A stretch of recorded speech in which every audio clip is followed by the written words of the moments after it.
Hey y'all, and welcome back to this week's video. In this week's video, I really wanted to paint something, but I was racking my brain on what to paint until I landed on rocks. I also decided I wanted to paint these rocks as kind of a collection of sorts, and that is why, with very careful consideration, I landed on fruit themed rocks. So without further ado, let's get into it.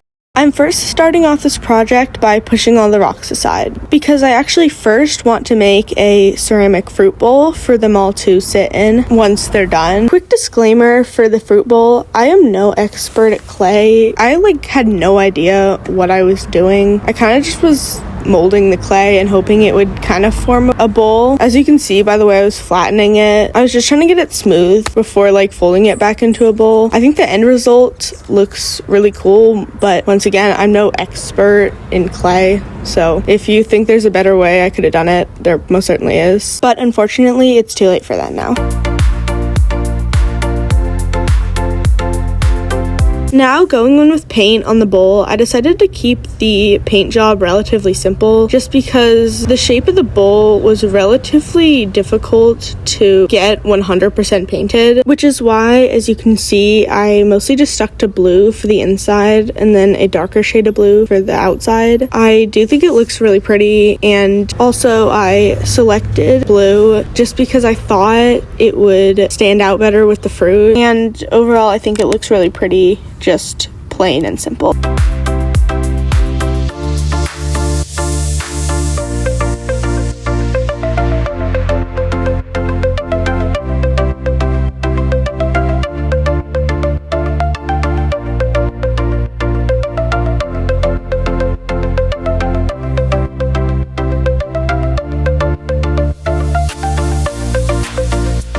Now, finally moving on to painting the rocks, I first decided to give them all base coats just to make sure that when I put the paint on, it was nice and vibrant. Since I don't know if you guys remember my last rock painting video. If you haven't, you should go watch it right after this one. But moral of the story, in that video, I forgot to do a base coat on all the rocks. So I had to do the base coat after they were all half painted. So this time I'm doing them first. Finally, putting some paint onto rocks. I started out with the biggest rock, which is also probably one of the hardest ones to know what fruit I was trying to make. If you were able to guess it, honestly, props to you. But if not, I was attempting to create a coconut. Whatever, coconuts are a pretty simple fruit. I tried my best.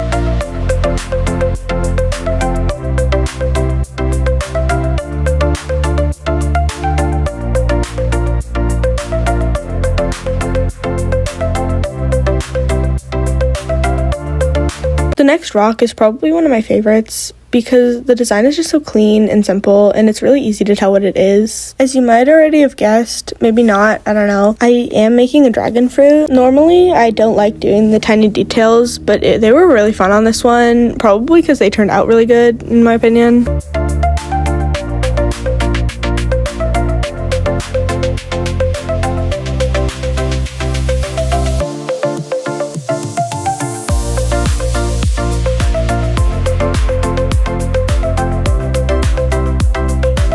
The next rock is another rock that it's definitely takes patience to see what it is, but I think the final outcome of this rock turned out really good. It took a lot of blending, but it is a mango, or at least it's supposed to be.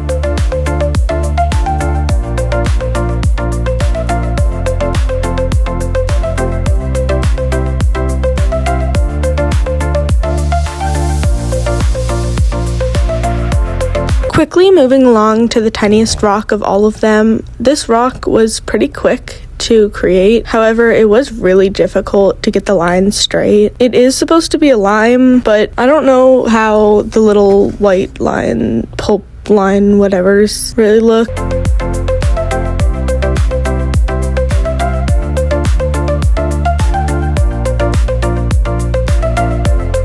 Moving on to the final rock, I did attempt to create a pineapple. This rock definitely turned out looking the most interesting.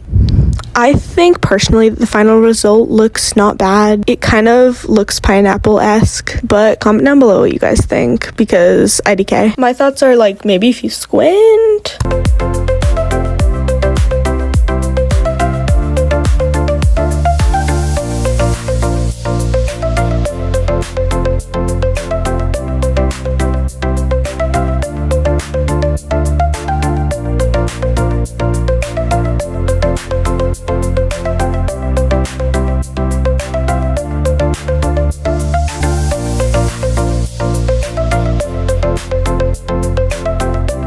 I hope y'all enjoyed today's video. Overall, I think everything turned out looking really great, including the pineapple. I really love how the dragon fruit turned out. I think it's probably my favorite, but none of them really look that bad in my opinion. But anyways, I hope you guys enjoyed today's video, and I'll see you next week. Bye!